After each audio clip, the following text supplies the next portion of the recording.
Hi dear friends, എല്ലാവർക്കും റിനൂസ് ഡയറിയിലേക്ക് സ്വാഗതം. ഇന്ന് ഞാൻ നിങ്ങൾക്ക് പരിചയപ്പെടുത്തുന്നത് കക്കരി വെച്ചിട്ടുള്ളൊരു കിച്ചടി റെസിപ്പിയാണ്. വളരെ പെട്ടെന്ന് തന്നെ തയ്യാറാക്കിയെടുക്കാൻ പറ്റും. ഇത് കുക്ക് ചെയ്തെടുക്കേണ്ട ആവശ്യമില്ല. കക്കരി വെച്ചിട്ട് തയ്യാറാക്കുമ്പോൾ ടേസ്റ്റ് ഉണ്ടാവുമെന്ന് സംശയിക്കേണ്ട. നല്ല ടേസ്റ്റിയാണ്. നിങ്ങളെല്ലാവരും ഒന്ന് ട്രൈ ചെയ്ത് നോക്കൂ. തീർച്ചയായിട്ടും നിങ്ങൾക്ക് എല്ലാവർക്കും ഇഷ്ടപ്പെടും. എൻ്റെ വീട്ടിലെല്ലാവർക്കും ഇത് ഒത്തിരി ഇഷ്ടമുള്ളൊരു കിച്ചടിയാണ് കേട്ടോ. അപ്പോൾ ഇനി നമുക്ക് വീഡിയോയിലോട്ട് പോകാം. കിച്ചടി തയ്യാറാക്കിയെടുക്കാൻ വേണ്ടിയിട്ട് ഈ വലിപ്പത്തിലുള്ള 2 കക്കരിയാണ് എടുത്തിട്ടുള്ളത്. ഇത് നന്നായി കഴുകി തൊലിയൊക്കെ കളഞ്ഞ് നല്ല നൈസാക്കി കട്ട് ചെയ്തെടുക്കാം. അപ്പം നമ്മുടെ കക്കരി ചെറിയ കഷ്ണങ്ങളാക്കി കട്ട് ചെയ്തെടുത്തിട്ടുണ്ട്. നല്ല കനം കുറച്ച് ചെറിയ കഷ്ണങ്ങളാക്കി കട്ട് ചെയ്തെടുക്കണം കേട്ടോ. എന്നിട്ട് ഇതിലോട്ട് ഒരല്പം ഉപ്പ് ചേർത്ത് കൊടുത്ത് ഒന്ന് മിക്സ് ചെയ്തതിന് ശേഷം 2 മിനിറ്റ് ഒന്ന് മാറ്റി വെക്കണം. എന്തായാലും 2 മിനിറ്റ് മാറ്റി വെക്കണം. ആ സമയം കൊണ്ട് നമുക്ക് ഇതിലോട്ട് ആവശ്യമായ അരപ്പ് തയ്യാറാക്കിയെടുക്കാം. അരപ്പ് തയ്യാറാക്കിയെടുക്കാൻ വേണ്ടിയിട്ട് ഒരു ബ്ലെൻഡറിലോട്ട് ചിരകിയ തേങ്ങ 2 പിടി ചേർത്ത് കൊടുക്കുന്നുണ്ട് കേട്ടോ.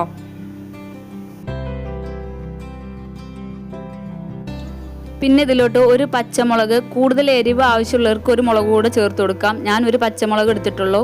ഒരു നുള്ള് കടുക് കൂടി പോവരുത്. പാകത്തിന് ഉപ്പ്. പിന്നെ ഇതിലോട്ട് ചേർത്ത് കൊടുക്കുന്നത് തൈരാണ്.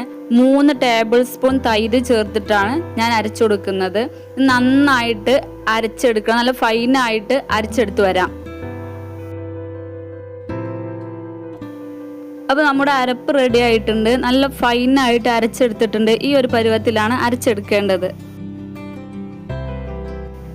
ഇനി നമ്മൾ നേരത്തെ കട്ട് ചെയ്ത് വെച്ച കക്കരി എടുത്തിട്ട് അതൊന്ന് പിഴിഞ്ഞെടുക്കണം. ഇതിൽ നിന്ന് ഈ വെള്ളം കൂടുതലായിട്ടുള്ളത് ഒഴിവാക്കി കൊടുക്കണം. നമ്മൾ കക്കരി കട്ട് ചെയ്ത് കുറച്ച് സമയം വെച്ചിട്ടുണ്ടെങ്കിൽ ഇതിൽ ഇതുപോലെ ഇങ്ങനെ വെള്ളം ഇറങ്ങി വരുമല്ലോ. ആ വെള്ളം ഒഴിവാക്കാൻ വേണ്ടിയിട്ടാണ് ഇതിങ്ങനെ പിഴിഞ്ഞെടുക്കുന്നത്. അല്ലെങ്കിൽ നമ്മളിത് കിച്ചടി തയ്യാറാക്കുമ്പോൾ നല്ല ലൂസായിട്ടുള്ള കിച്ചടി ആയിരിക്കും കിട്ടുക. അതുകൊണ്ടാണ് ഇതിങ്ങനെ പിഴിഞ്ഞെടുക്കാൻ പറയുന്നത്. ഇതുപോലെ നന്നായിട്ട് പിഴിഞ്ഞെടുക്കുക. നന്നായിട്ട് പിഴിഞ്ഞ് ഇതിലെ വെള്ളമൊക്കെ കളഞ്ഞെടുക്കണം.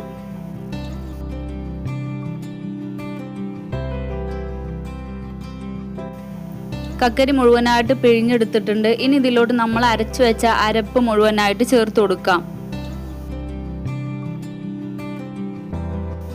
എന്നിട്ട് നമ്മൾ നേരത്തെ എടുത്തു വെച്ചതിൽ ഒരല്പം കൂടെ തൈര് ബാക്കിയുണ്ട്. ഇതൊരു 2-3 ടേബിൾ സ്പൂൺ കൂടെ ഉണ്ടാവും. അതുകൂടെ ഇതിലോട്ട് ചേർത്ത് കൊടുക്കാം.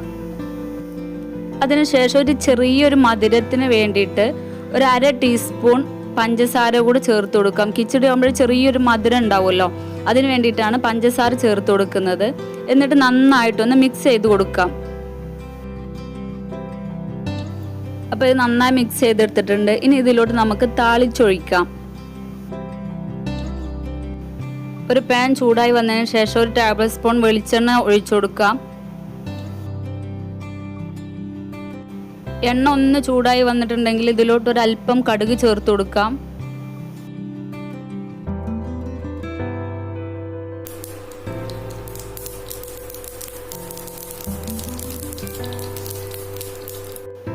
കടുക് പൊട്ടിക്കഴിഞ്ഞതിന് ശേഷം ഒരു തണ്ട് കറിവേപ്പിൻ്റെ 3-4 ഉണക്കമുളക് കഷ്ണങ്ങളാക്കിയതോടെ ചേർത്ത് കൊടുത്തിട്ട് നമ്മൾ ആ തയ്യാറാക്കി വെച്ച കിച്ചടിയിലോട്ട് ഒഴിച്ചു കൊടുക്കാം.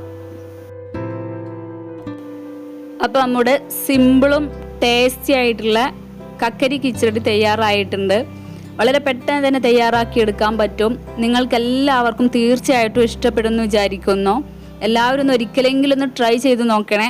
ഇഷ്ടപ്പെട്ടാൽ ലൈക്ക് ചെയ്യാനും ഷെയർ ചെയ്യാനും മറക്കരുത് കേട്ടോ. ഇതുപോലൊരു വെറൈറ്റി വിഭവമായി വരുന്നതുവരെ ബൈ ബൈ.